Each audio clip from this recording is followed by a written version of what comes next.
Although I have been playing around trying to get AI to create an archer class with Mm. some World War II nose art on it. Yeah, that has been going miserably. It, I mean, I'll even feed it pictures. This is what the Archer class ship looks like, and it goes, okay, great.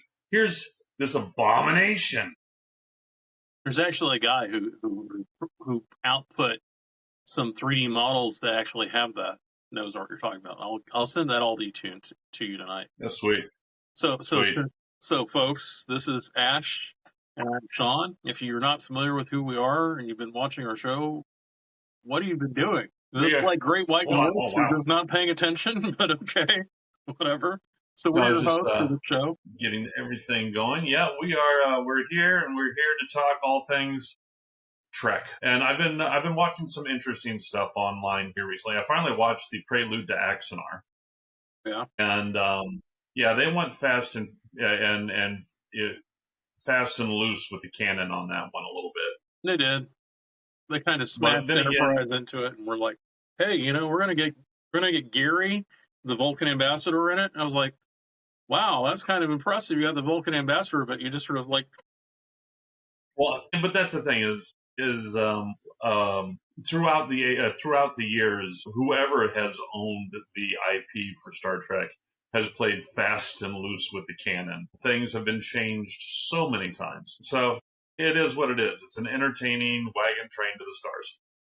oh yeah. One of the things is for like the Beowulf is I'm creating a persona for members to like create, have something to help them flesh out their ideas for their persona. And what I've gone ahead and done is I went through and I started listing all the different times they changed the timeline based off of the show. And so there's like the prime timeline has like 7 different iterations. Like, oh wait, they went back and did this, and it kind Mm-hmm. of fudged it a little bit. And then, oh wait, here we go, we did it again. And so it's like a Xerox copy, Each time you Xerox, it's Xerox. It basically gets a little bit more funky as each time comes out. It's matter of fact, we were just using that as an example of something yesterday. It was the movie Multiplicity. We I was talking with some people, and we used that whole copy of a copy thing as reference for Multiplicity. But yeah, no, it's what I personally think it is I think it is as it's gone on, and as each different person has gotten a hold of the IP and been able to control it, Mm-hmm. they keep doing that thing that a lot of places do. And it was really bad during the late 90s, early 2000s when everything was prequel, prequel, prequel. Mm-hmm. All right. Where they would get the IP, and instead of exploring the possibilities of the IP, they would just go back and say, no, we know that everybody liked this, so we're going to go back to this, and just, not deviate any more than we absolutely have to. That way we can just milk that, nostalgia for all it's worth. Mm-hmm. Yeah, just the reason, like, Spock has a sister, whatever. So yeah, it's one of the things we discussed before was you can create something new or you can create something that they're going to be able to hook into that they don't have to work at or don't have to spend a lot of time trying to come up with something new. And a lot of times Hollywood is kind of, well, let's stick to what is a known quantity because they can get a loan on it. And that's what really makes them happy is when Mm-hmm. they get a loan on it. If they can't get a loan All on right. it, they're not happy. Now, we were talking about, let's see here. One of the things that we're doing is breakout groups with the group that we're with now, the Maddox, which soon to be, Sean will have the Beowulf, hopefully here soon, as its own individual entity, and we're all looking forward to that. But one of the breakout things that we're looking to do is Sean wants to head up having a marksmanship group where we meet at the range and go pew pew with our bang bangs. And he has put together this emblem as a possible T-shirt art, and just sent it to me. And I don't know, man. I think you're getting too busy with it. I think it's a little too busy, but at the same Yeah, time, yeah. I like the sort of element of having the crossed crossed phaser I rifle. like one. Those phaser rifles, unfortunately, in my opinion, this is just my opinion. You're the one making this, so you go the way that you want. But in my opinion, the phaser rifles look too nowadays. They don't look, like the TNG phaser rifles or something like that, where you can actually say, okay, this is some Star Trek crap. All right. Two, I think maybe because I liked when you had like the one phaser rifle and the handmade bamboo cannon from Kirk as crossed. But hear me out on this one. Instead of having the Gorn head front and center as if it is a trophy, what if that's the background? The background imagery on the yellow part, but not like full on like a screen capture, but more like take that and do it more like it's a sketch drawing or an illustration drawing of the Gorn head, something back there as the background artwork, and then the weapons in front. We can do that. I mean, it's not because it's right completely now possible. It's completely possible. It's just looking a little. It's just looking a little busy. I understand, and the major problem is the cannon and the phaser rifle are disproportionately. I've got them sized realistically to each other, so that's kind of the problem. Is that you can see the phaser rifle so much shorter than the Gorn or than the cannon and Gorn, as I like to call it, the bamboo cannon. The actual no one says you have to keep. No one says you have to keep them to 1-to-1 scale. You can stretch and compress. I know. It's just that I tend to like to do that because I hate it whenever I look at heraldry and, the guy has like taken, oh, look, it's a ring and it's the size of a helmet. I'm like, okay, a little odd, but okay. But the other thing is that with just design elements wise, if you want to zoom in on that, there's a funny little part to the. I don't know if I can zoom in. Well, you can tell them what the motto says, and you can tell them where it comes from. Yeah, I got your rudimentary lathe right here, which is straight from Galaxy Quest. Yep. So there's absolutely nothing wrong with that. Because let's face it, Galaxy Quest was one of the better Star Trek movies. Yeah, it was. It was a love letter to Star Trek and to the fans. It so was. Same as the Orville, which I'm working on. Yeah, they're actually supposed to come out with another season of Orville, so I'm really pumped about that. I've been hearing that for like a year or two now, so I'm still waiting. True. This is where I'm at right now with my Orville. Nice. And I got this part coming on. But I'm having some problems with the printer. That's the reason I'm doing calibration prints right now. I got to find out why it keeps failing at the same spot. So I did a complete, maintenance, thing on it and cleaned off the rails and re-oiled everything and trying to figure out why it keeps failing at the same spot. So I saw something at, that was I guess at the it was at the Star Trek Las Vegas Experience convention that they had recently. So somebody had built a badgie from Lower Deck. Yeah, the badgie. Yeah. And so it made me want to make a badgie for the tables because I think that would make if you go on to like I think Thingiverse and printables and stuff like that, people have already created the STL files to make it. Yeah, the major difference that I could see is they have the arms loose. And what I wanted to do is like get a cable, have it come up through the legs, or have it actually be the if it was like electrical cable, have it be the sheath, be his leg covering, and then go up and mount on essentially on the shoulders or through the body for the arms. Yep, there you go. Yeah, see, they got this several, and this is just one site. Yeah, that's not a very good badge. No, but you get the idea. And then make the arms cables as well, and then stick the little hands and little feet, and then, put it inside a shell. And Bob's your uncle, just have them sit on the table or sit next to the table, because I'm sure people would find it amusing. Well, those that have watched Lower Decks, and it would be good to have something from Lower Decks on there without, because I'm not ready yet to build my lower decks model. Well, also, The Cerritos. I think it would also, since he's the Starfleet insignia, I mean, it's kind of like the paperclip from, and that I think that's where they took the inspiration from, was the Microsoft. Oh, of course it paperclip. was. It was Clippy. Yeah. It was Clippy. It's Yeah. badgy. It's Clippy. Yeah. So I think Totally people would find it terribly funny because it's a Starfleet insignia that's out to kill you. Yeah.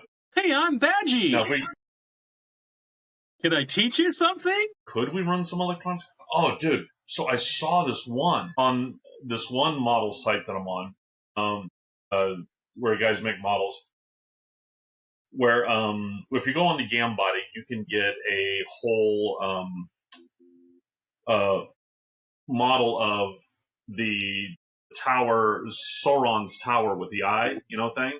Yeah. All right. But then somebody took, instead of doing the 3D printed eye there, they went and got one of the, you can buy them off of AliExpress for like $25, one of those spinny things where it does the 3D hologram inside the spinny.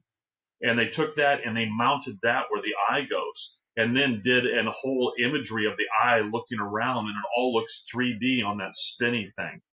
It was awesome. Makes you want one, doesn't it? I am not a yeah, just it really does. It actually just gave me an idea, which was a long time ago, back in another life.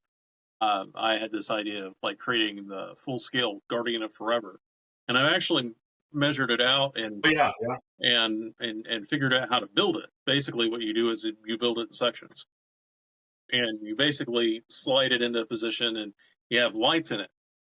Go ahead. I was going to say, I just saw where somebody is selling. They have come up with the files and everything, and have made their own Guardian Forever.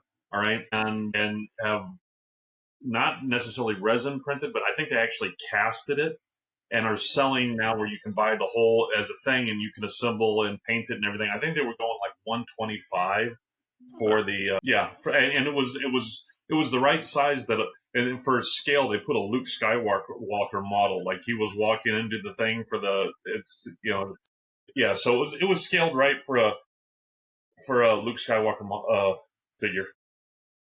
Okay.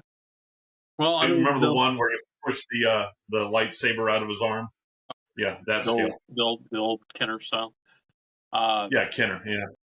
Well, what you were talking about was, I was just thinking that there are, like, for Halloween, like, whatever the Halloween company is that we have doing Halloween displays all the time. They have like the gas, or not the gas, but the CO2 fog emitters, and just put that at the top of the Guardian of Forever, turn it on, and then have the holographic thing going on.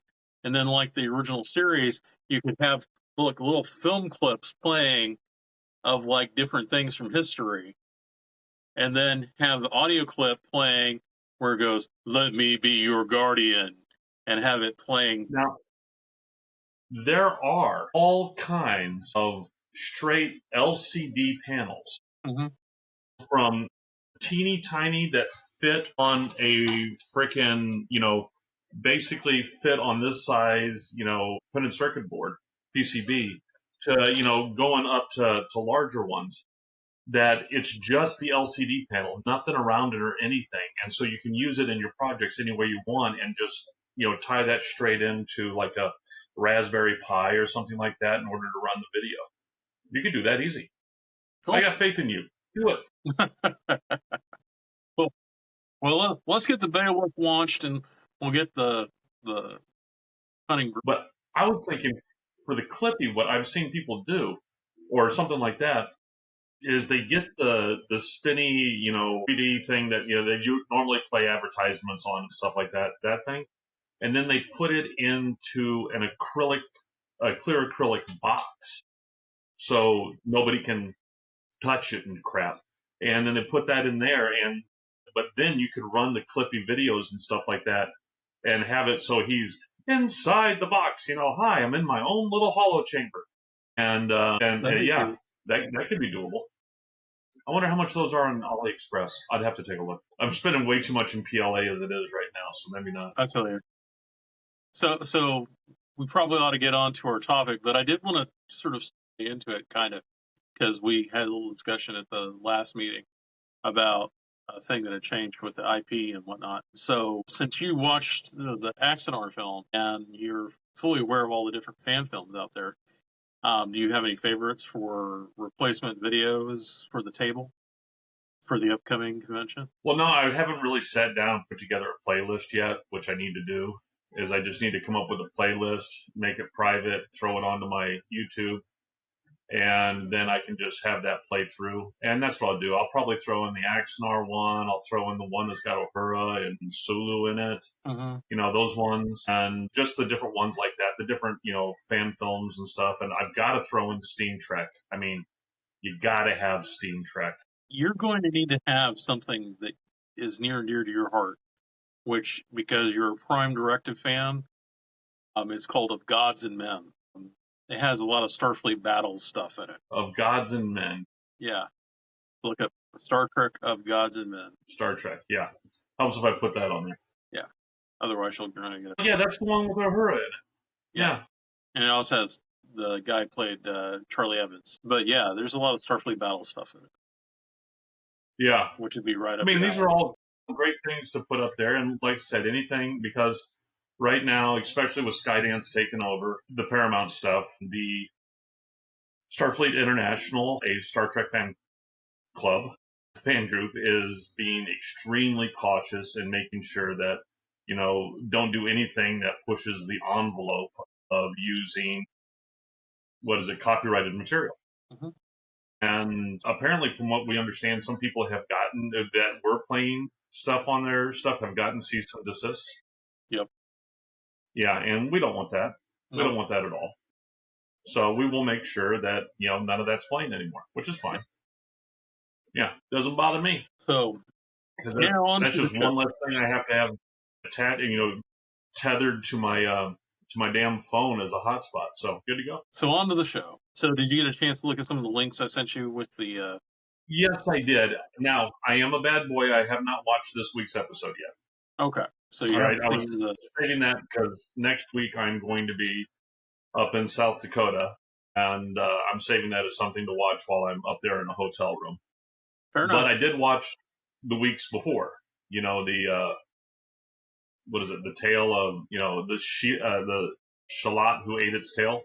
Yeah, the Sailot who ate its tail. Yeah, that's actually a sad tale, but the funny part is it reminded me very much of the Packlids. Yeah, that one, it was bad. I mean, and I'm not a fan of Carol Kane's character in this series.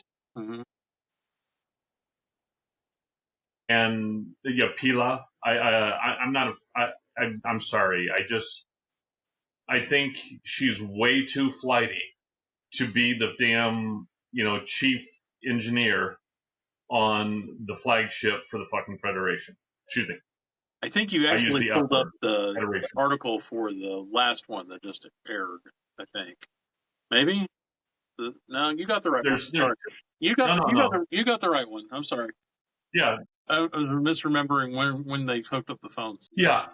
I mean, it was a good episode, and I'm surprised of all the things you sent me, you didn't send me the one thing that probably tripped your trigger about that episode.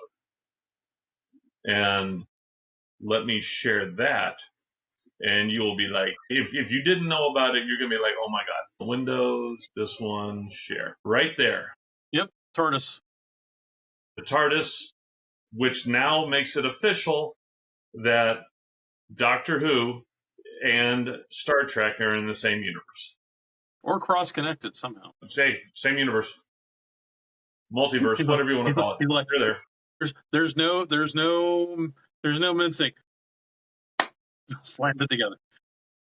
They're sharing chopsticks at the table. That's all that's going on, man. No, but yeah, so that one was pretty good. I liked the way that they tied it back into the original, ring-shaped ship that, what is it, the 300, was it? I forget the number on that ship. XCV-330 was the original Enterprise. It was supposed to be in the Romulan War. Right, which I believe they brought out in the last couple episodes of Lower Decks.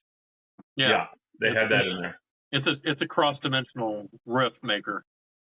Yeah. They had the special. Personally, I think that was kind of funny, and like the TIE fighters, it developed a new technique to land. Which, if none of the fans are aware, the XCV-330 was supposed to be something like 3 kilometers long.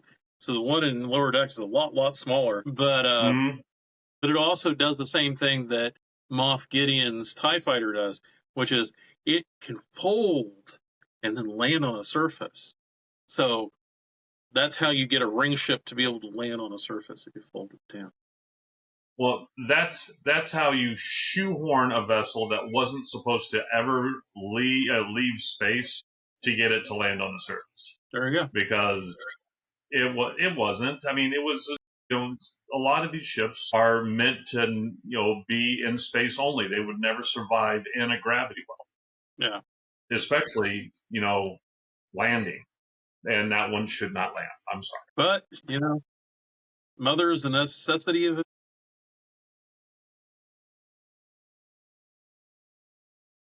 Yeah, necessity is the mother invention, and my corollary to that is desperation is the father. For whichever reason, desperation is occurring. So, desperation's the dad. But it does instantly remind me of the Moff. He went out for milk and cigarettes and never came back. But anyways, I'm sorry, what? It's all right. It does instantly remind me of Moff Gideon's fix for his TIE fighter.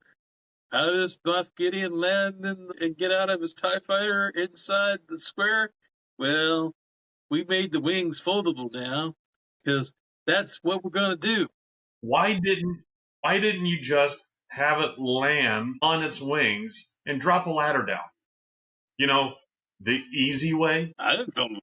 Or if you wanted to be really freaky about it, have it land on its wings, have the whole bottom just hatch open, bloop, all right? And then just lower the seat down. Could be on stanchions, it could be on cables. Just lower the seat down. I mean, that's all you had to do. I think the TIE fighter, or Darth Vader's TIE fighter from the 70s, had that feature in the model kit. It basically has a little pod comes down. Yeah. That makes perfect sense. That's all you had to do. Yeah, perfect sense right there. I mean, it's really not that far. It's only 8 foot. Yeah. All right. It's not like it's going down, 3 or 4 decks. But yeah, no, I'm sorry. They just little things like that. I mean, I did enjoy a lot of the last season of Lower Decks, and that was one thing that I was talking with John and Cookie about yesterday is now, and one of the things that you brought up, and I brought up to them too, is the fact that Lower Decks had won that second Hugo, was it? Yeah, 2 Hugo awards. 2 Hugo Awards, which now makes it the most awarded Star Trek series since Next Generation. Mm-hmm. And, of course, they cut it off short. Yeah, it's the only one that has won any awards since Next Generation, actually. So it's kind of sad. Exactly. True. And John and Tim were like, well, do you think, Skydance would go ahead and bring it back? And I'm like, well, they kind of can't. I mean, they can try and make something else, but they can't bring back that because they had enough time, knowing that was going to be the last season. They had enough time that they closed it off very well, and they gave everybody their own story arc, all right, and what they were going off and doing. And you can't really drag them all back in just to try to put the Scooby Gang back together. Yeah, and actually, there's developments with the character of Beckett Mariner that might preclude her ever returning to Starfleet, but we'll discuss that in a minute, or we can discuss it now, actually. Yeah, and I really wanted Tindy and Rutherford to get, should or get off the pot. Come on. Yeah. I mean, the 10 can only last for so long. You and I both. This is like Bones. If anybody can remember the old TV series where, you know, they had the guy who was Angel from Buffy the Vampire Slayer. I forget his name. Yeah. But, you know. Trust me, my wife loved Angel, my wife loved Buffy, and she. So, you know, the two big protagonists in the story took forever and a day to finally hook up, and then when they hooked up, it was like, oh, we're gonna have kids. Oh, we're having a kid. There's this drama about what's going on with the kid and all this stuff, and I'm like, okay, what we should have done is we should have got to the end of the story or the end of the show where they get married and not drag it out further than that. But, you know. I mean, very few shows have done the transition from, you know, from tension to relationship well. Brooklyn Nine-Nine did it well. All right. I liked what happened there.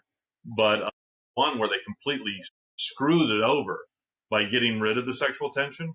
And it was just bad writing because it went from a fun show to all of a sudden drama, and it lost its funness. If you remember way back in the day, Moonlighting. Yeah, I agree. It went from being fun, casual, watched to where you could enjoy the banter between the two characters being okay. I remember the point that I knew that this show was for me, and this, keep in mind, for those who don't know, Moonlighting, if you can ever go back and watch it, it was the vehicle that gave, God, what's his name? Bruce Willis? The guy who played David in it. What? Bruce Willis, yes. It gave Bruce Willis his first big role. Him and Sybil Shepherd were opposite of each other. And the one point when I was a kid and watching this, and I was like, this show's for me, is there was, classic, private eye investigator thing.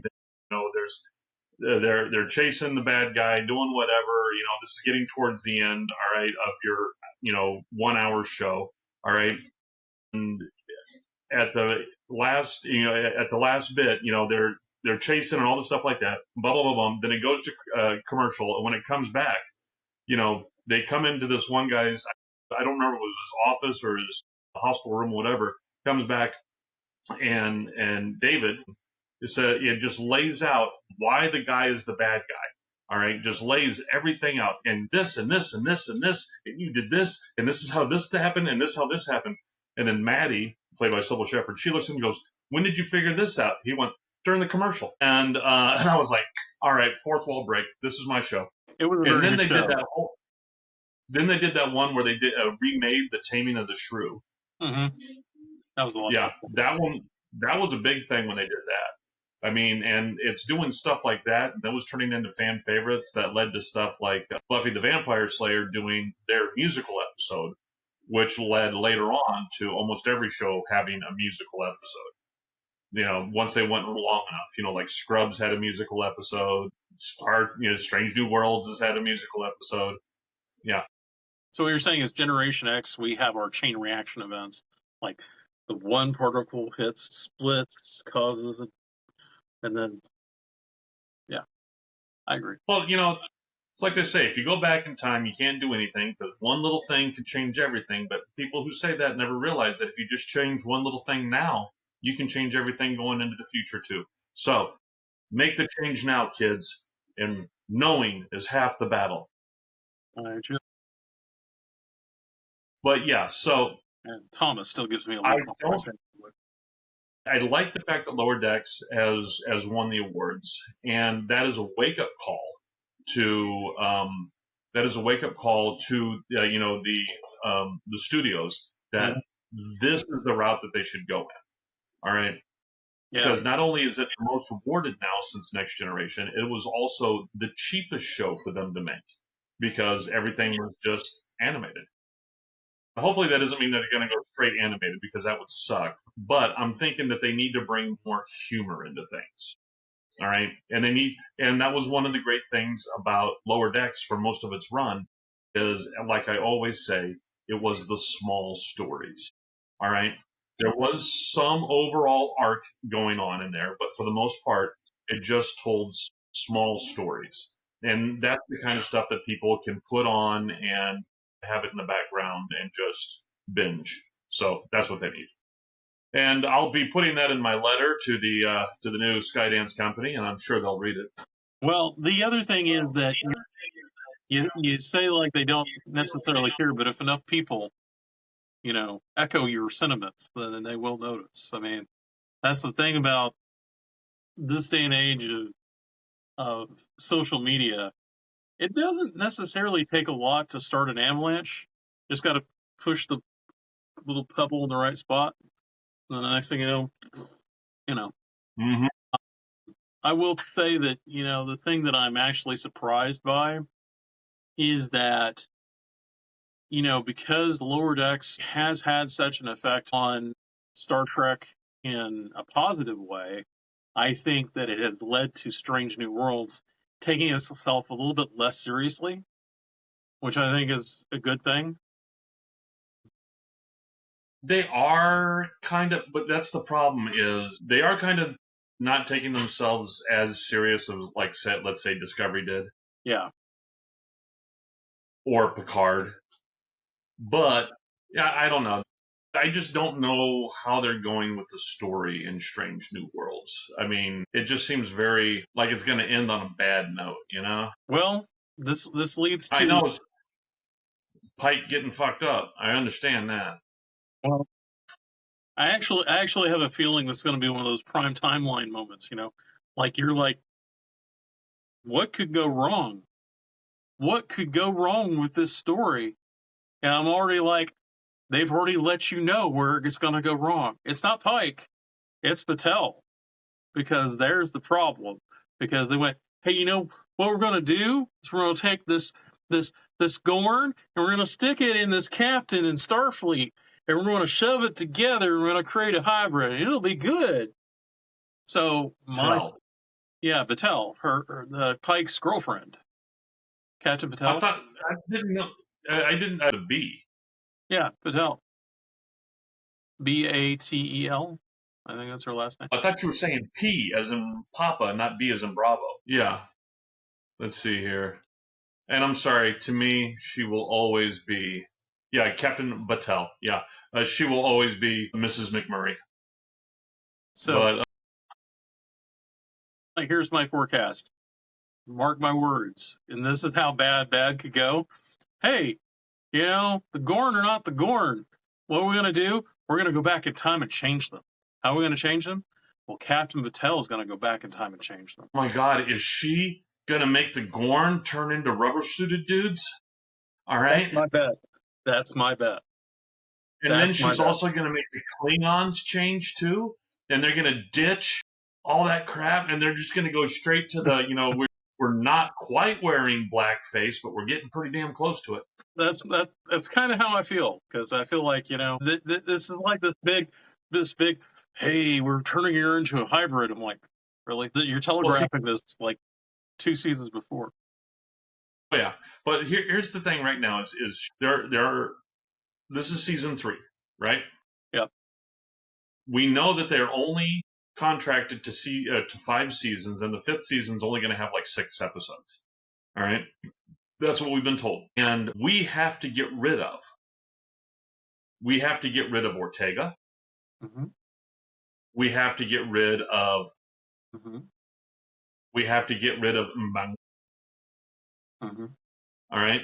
There is a whole lot of individuals in here that we have to bump in order to get in our Sulu, in order to get in our, and I still think that they should get Keith Urban for Bones, because he's the right age now. Yeah.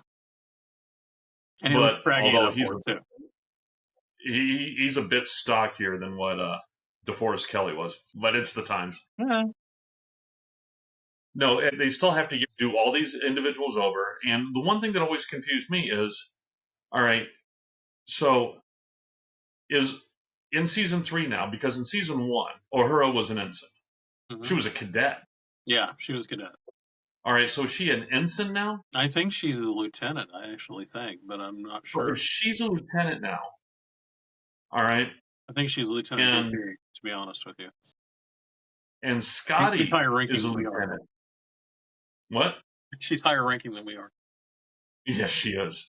And Scotty is a lieutenant. All right.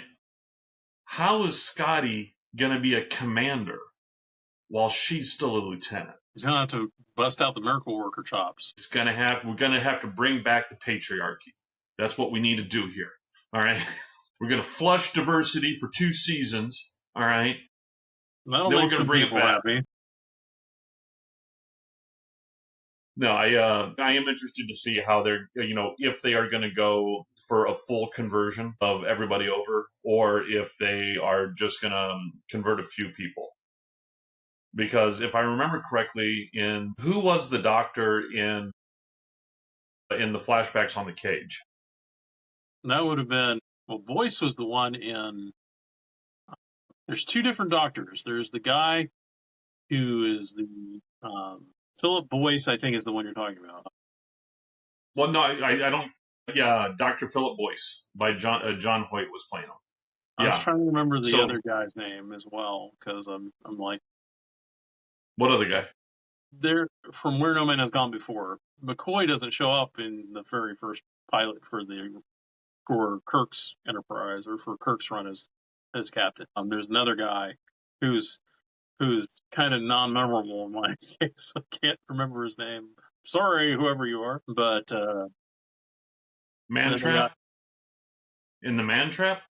No, and Where No Man Has Gone Before, because that was the actual second pilot. Okay, yeah, that was the one where that's the one who had Hot Lips Houlihan in it. Yeah, basically. Not Loretta Swit. Oh, thanks. Dr. Mark Piper? That was the one I was trying to remember. So, yeah. Thank you. Because I was thinking Peter Piper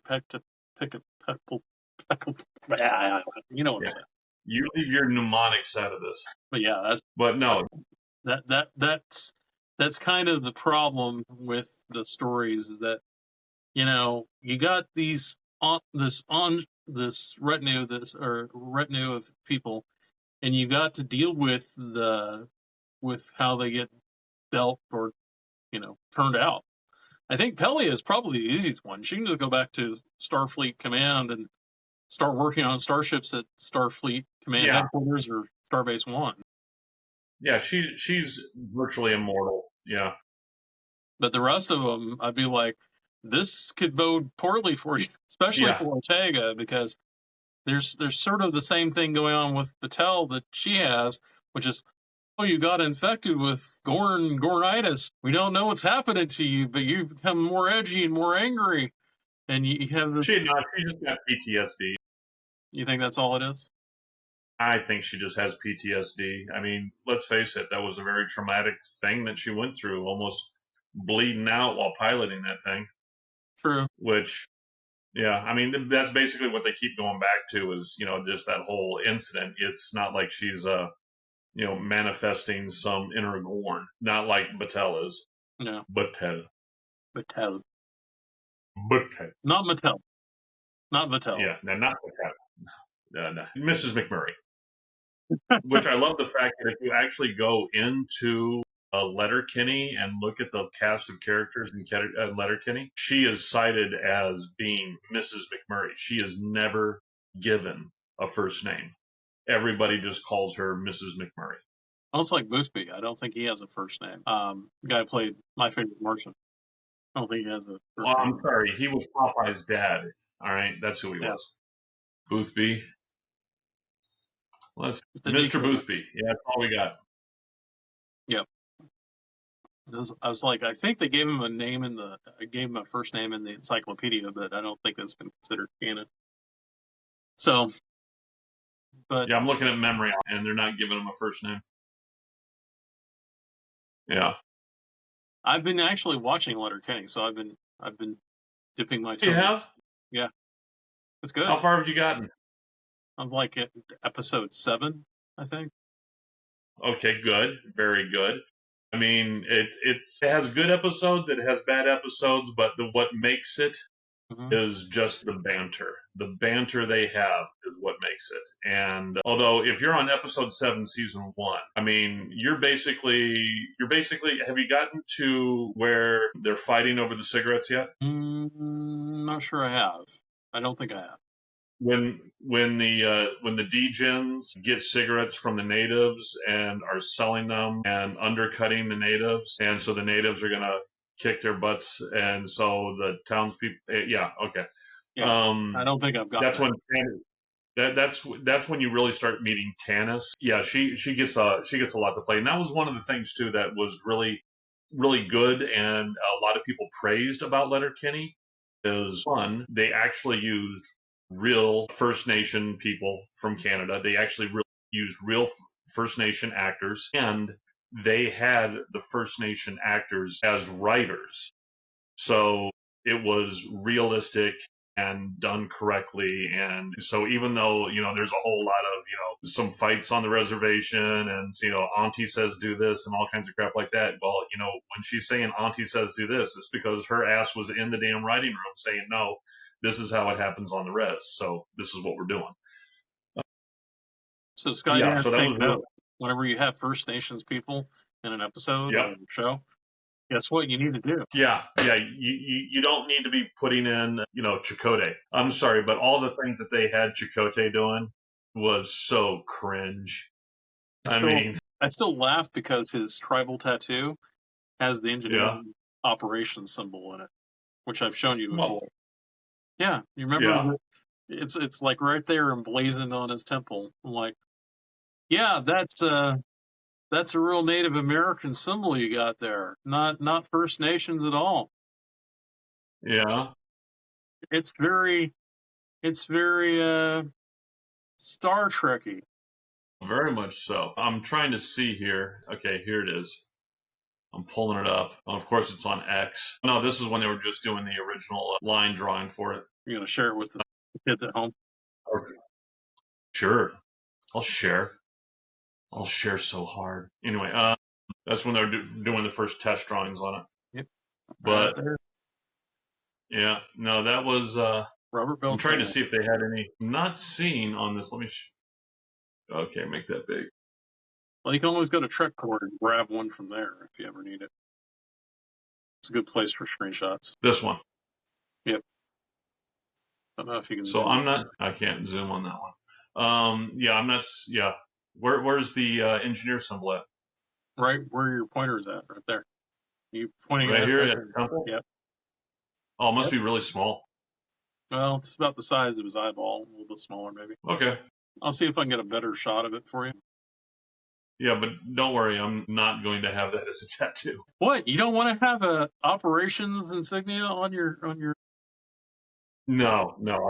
I've got the one from the Marine Corps and one from later on, and that's enough ink for me. I'm not like my wife. She's got the ink bug, and she's just getting more and more. I'm expecting someday for her to come home with a full sleeve. Well, there's the whole thing that people are like, what is it that makes people want to get tattoos? And I'm actually like, they like the art or they like the pain.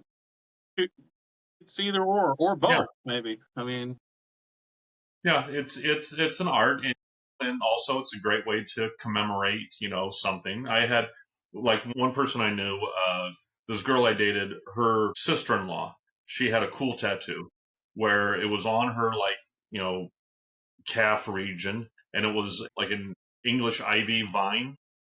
And every time there was a new member to her family, like a birth, not a marriage. Anytime like a new kid came along, niece, nephew, whatever, she would get another leaf put on the vine.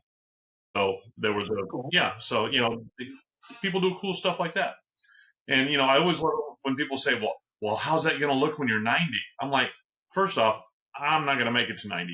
Second off, it'll probably be the best looking thing on me, because when I hit 90, I'm not going to be looking good. I don't look good at 50. You look a lot better than some of the people I know at 50. But yeah.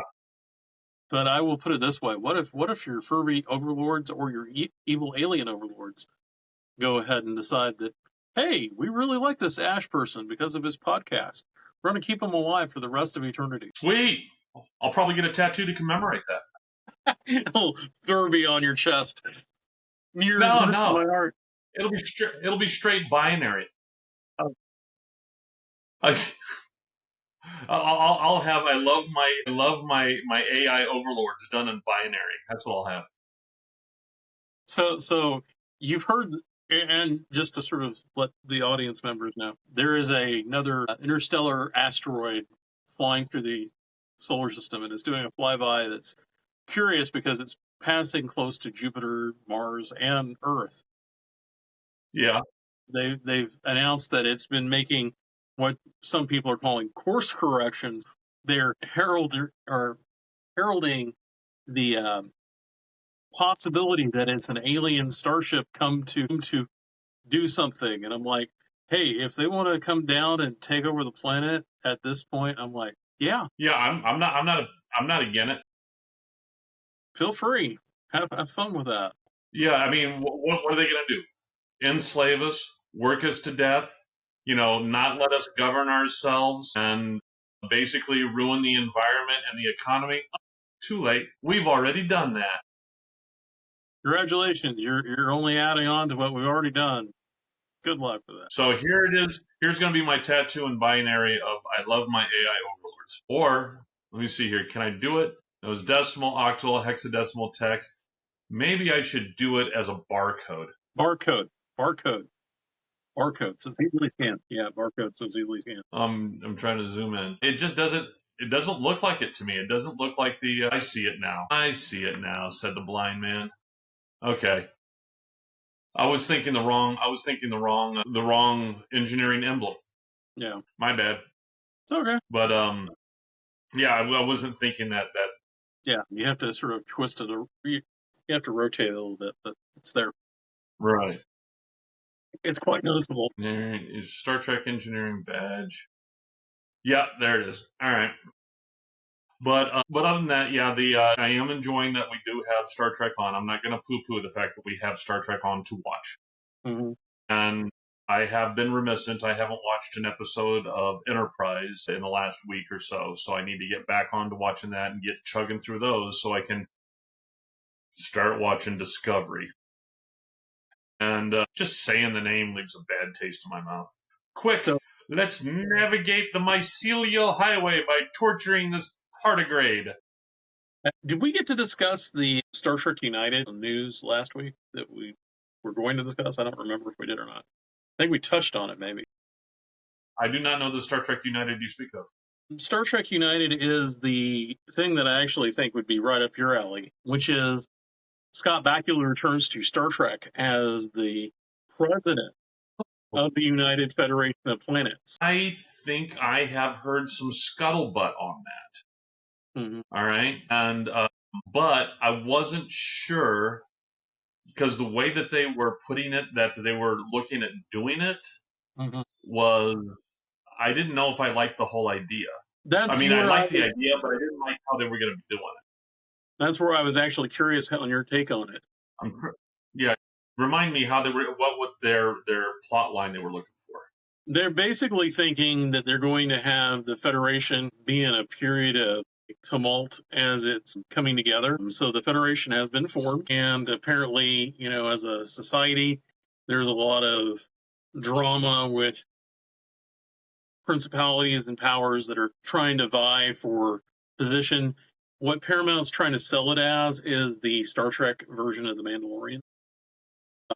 So essentially trying to, draw the fan base in by making it a dark horse sort of, hey, we've got Scott Bakula back and we're going to try and write these really great stories for it by making it a very dramatic period of time.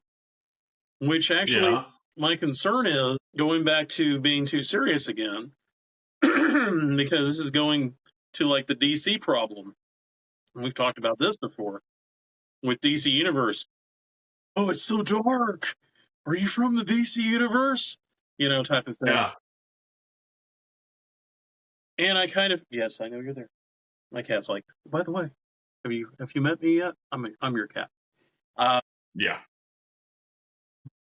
If you see somebody over my shoulder tapping on the shoulder, that's who it is. Now, I'm reading here that they weren't going to make it like The Mandalorian. They were going to make it like The West Wing and Homeland and The Diplomat, a political thriller and family drama. Well, the one I was reading was they were trying to capture the sort of feeling, the vibe of the Mandalorian. Not so much that it was going to recreate the Mandalorian, but the vibe of the Mandalorian. So, but yeah, I've read too that they want to have a West Wing type of storyline, but they would like to have that same sort of vibe that the Mandalorian had with Star Wars fans, which is, gritty, kind of, great storytelling, and get the fans hyped up on it and hooked on it, and, tell stories about dramatic things going on. See, my worry with that is, all right, you're not playing to as large a fan base as what Star Wars has. And so to have it as a political drama, all right, and that means you have to have people that are invested in the politics of Star Trek, which not even all of us Star Trek fans are invested in the politics of Star Trek. And so I worry that they tried doing that for like the first season, and when the numbers start tanking, because they will, all right, then they try like, oh crap, we need some action. So then he's going to get kidnapped every other freaking episode or something. All right. And all of a sudden, instead of doing the political drama in the Blue House, I guess what the Federation version of the White House, he's in the Blue House doing the political drama. All of a sudden, he's like, "Get me back in the captain's chair. I will take them on myself," kind of crap. And I worry that I don't think there's enough fandom that are interested enough in the politics. I mean, maybe I'm wrong. Maybe there needs to be I agree with you. Actually, I think it's a gamble. I mean, I will give them that they're willing to take risks. But yeah, if they even do it. Yeah, the major problem is, again, is when Star Trek takes itself too seriously, it almost becomes dour. Very. And nothing really says fun like dour. I'll just put it that way. I'm not going to say anybody's approach is necessarily faulty, but you really need to look at who you're playing to, who your audience is. Yeah, I mean, let's tell the truth here. I mean, people, say, because Star Trek is basically Greek theater and a Shakespearean theater with pew-pews, all right? But what people forget is even Shakespeare knew that you had to throw in a fart joke, all right? And they're leaving that part off. They're leaving the humor off. Shakespeare had tons of humor. I mean, it's just people don't remember it because, it was so bad to study it. And they just went for the Cliff Notes, and the Cliff Notes never talked about the fart jokes. But, yeah, and that's what they need. I mean, they can address all these things, but they don't have to be, as you put it, dour about it. But crap, we've been going for an hour now. Yeah. We need to be tying this up, sir. Okay. And I promise I'll watch the episode this week. I think you'll really enjoy it. I do think I'm going to go ahead and say that this is probably my second favorite episode of Strange New Worlds that you're going to be watching. Well, the favorite one was the musical, right? Actually, I think my favorite one is the first one, actually, that introduced everybody, because I really did enjoy the way they introduced the characters, but I also like the message towards the end. It's like, yeah, you can decide to continue to fight each other and kill each other, or you can reach for the stars. What do you want to do? And if you keep messing with me, you need to reach for the sky, sucker. Yeah. Yeah, it was a very good episode. It was a brilliant episode to start on. Although, I didn't like a couple. I find fault in everything. It's one of my boyish charms. But yeah, it was a great episode, and they need more stuff like that, out there in the Star Trek universe. But that's one thing is, this show has taken its lessons from Lower Decks and has learned to have a little bit of fun with it, which is great. All right. And that's stuff that, Discovery was missing. And I haven't really watched Picard, but I'm assuming it's missing too. In their freight train to Nostalgiaville, I'm sure they didn't have as much fun in there as they should have. The third season actually goes ahead and incorporates, sinus problems, incorporates a lot more sense of fun, and has the camaraderie of the Next Gen crew, not just Patrick Stewart going, "I'm Patrick Stewart, and you should be listening to me." Yeah. I've shaved the Federation so many times, so my opinion is worth more. Excuse me, I need to have a lay down. And that's kind of what I was getting from that, and I just didn't like it. Again, plus, it hit too close to home, an old man waiting to die. I'm like, no, I'm too young. I don't need to think like that. It does have the first season has some interesting points, but I mainly am like, just go to second season if you can avoid first season. Nah, I got to watch them all. That is my goal, to go through all of them. I mean, I know. You're going to be knowledgeable about it. What did I one time do? I one time with Littlebeard, I had done a comparison of the sheer number of hours of video. I mean, be it movies, be it series of Star Trek versus Star Wars, because that was one of his things. He's like, these characters, they go into so, it's just, everything happens to these characters. I'm like, yeah, but you have to realize these characters, I mean, your Star Wars that you're touting, the characters are only there for 90 minutes. So you don't have to go deep on them and learn everything on them and have everything happen to them. But when they're on, 45 minutes for 26 weeks for 7 years, all right, you have to find out every freaking thing that you didn't care about with them. I'm pretty sure I know whether or not Data's circumcised, but I did not need to know that. Well, you certainly probably know everything you want to know about Riker. Yeah, more than I needed. And you learn more in Picard, so there you go. You're so thrilled. Well, it's Riker. I was okay with the character that I was telling John that I couldn't have. To me, they went too much into him. Was Worf. All right. Could have give a crap about Worf, and I didn't think he needed to be in Deep Space Nine. All right. Could have given 2 Klingon turds about his ass. And but John was telling me that he had got a chance to, sit down and at a con with Michael Dorn and talk to him. And Michael Dorn had told him the reason that he's in so much Star Trek is 2 reasons. 1, he was black, and 2, he was cheap. All right. I have no idea what you're talking about, but that sounded not right through the curtains. All right. Well, I'm very happy. I'm home. All right. Hungry. Feed me, Seymour. I love you. I'll be right there. I got to go feed the wife. Go feed the wife. All right. And, this next weekend, we will be at the ICT Comic-Con. So nothing this next weekend. And then the weekend after that is going to be the Maddox's anniversary dinner. Is it the weekend? Because remember, it's the thing is... Is it the second? Am I wrong? I could be wrong. Yeah, because the weekend, that's the first... I am wrong. So I am wrong. We'll have a pause with the convention, then there'll be the weekend, and then there'll be the... Yeah. I'll have to check my stockpile of little card kits of ships to make sure I've got enough of everything. And I think I refilled them after the last one.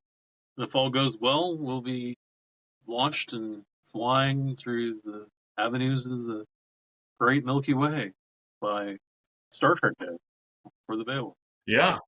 So. And you'll be out there, and then you can actually, when people are, we need to get you your own Linktree thing with your QR code and stuff like that, so we can get you your own QR code that people can scan to get on to your, Facebook page and Discord page and all the stuff like that. Well, that's the whole Yeah. thing also with all those forums I created. So I can just put it onto the website. And so whenever somebody comes up and goes, hey, I'd like to talk about, your group. Oh, would you like to join? Here's the tablet. Yeah, here. Yeah, pay no attention to the small print. What was that line from the Tom Hanks song, Step Right Up? It was the large print giveth and the small print taketh away. But anyways, I got to go feed the woman. All right. Have a good night, sir. Ciao.